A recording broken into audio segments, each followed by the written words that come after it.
carrier arranges his letters in the order in which people live on his mail route.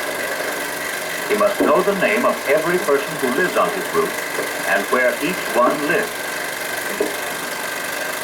Meanwhile, in another part of the post office, this clerk is busy sorting packages for city delivery. The rural carrier has finished sorting his mail and is now tying it into bundles so that he can carry it easily.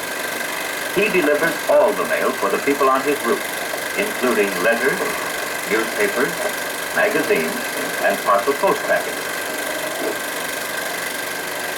Each day, the rural carrier drives about 50 miles through the country to take mail to people on his route.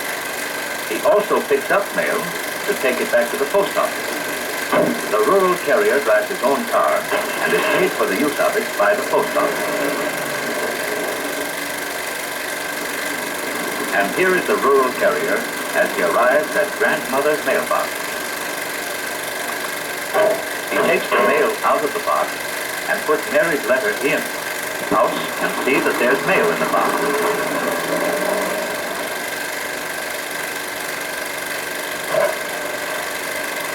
Oh, a letter from Mary.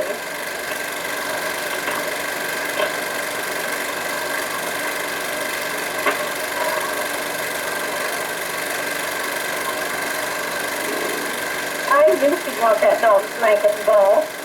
Well, I'll put them in a box right away, and tomorrow I'll send them to her by parcel post.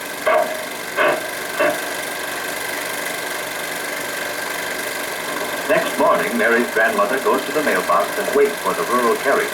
She knows just about when he will come. Good morning, Mr. Rogers. Good morning. I want to send this package to my granddaughter by parcel post. Is there anything breakable or perishable in it? No. Any reading matters?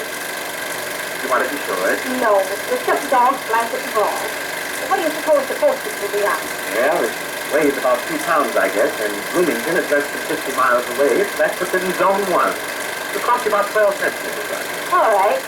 It's 15 cents. Now, if there's any change, just leave it in the box tomorrow. Oh, here's a letter to my granddaughter, too, but I put a stamp on that.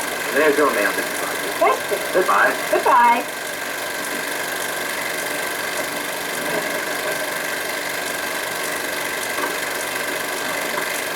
Later in the day, the rural carrier returns to the post office with the letters and packages he's picked up on his route.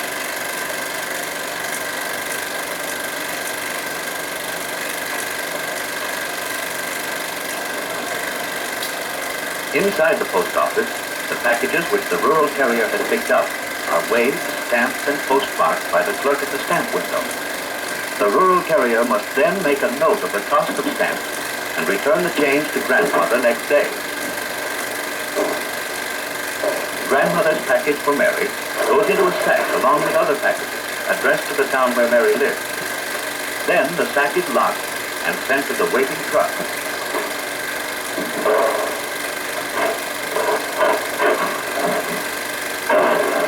At the loading platform of the post office, the bags are put in the truck.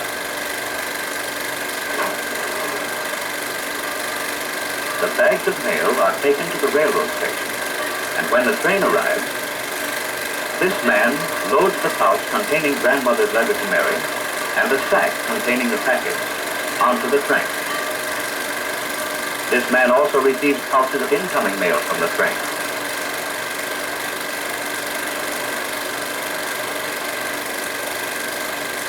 Inside the mail car of the train, a clerk is putting all the bags that must be unloaded at the town where Mary lives beside the door of the mail car so that they'll be ready to be put off when the train stops.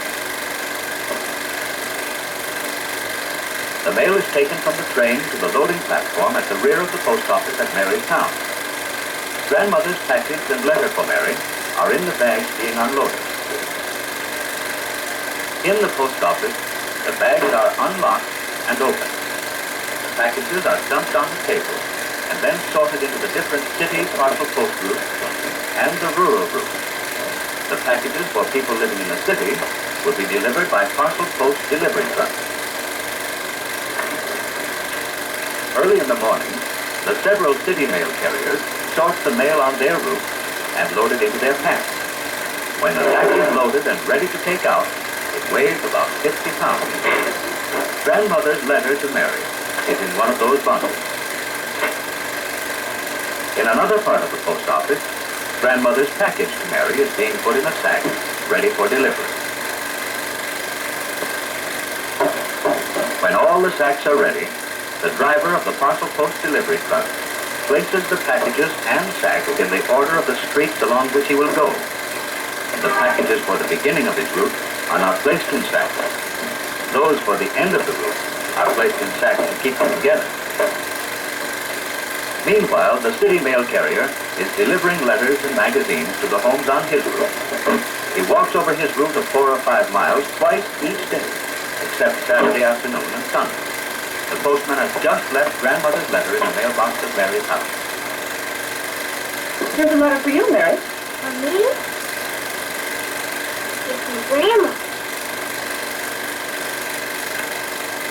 She sent me a doll and blanket. Maybe it will come to bed. Then we can play with it. She wrote a lot to you. Well, you better go to school, dear. You may be late. Bye. Bye, Mother. Goodbye, dear. Be careful. The driver of this parcel post truck delivers packages to houses in many parts of the city. Later in the day, while Mary's at school, he leaves Grandmother's package at Mary's house.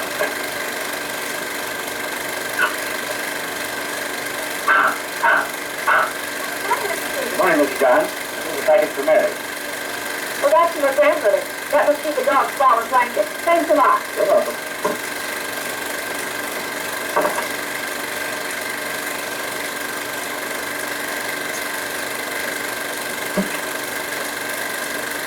Oh, Mother. Hello, dear. There's a package for you on the table. For me? There's 6 doll and blankets.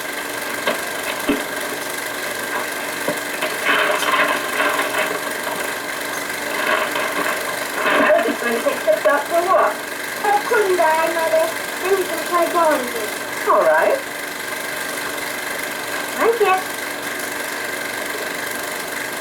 And so we have seen how our great postal system has served to bring Chip's ball and blanket back to Mary. In a similar way, the postal system serves all of us.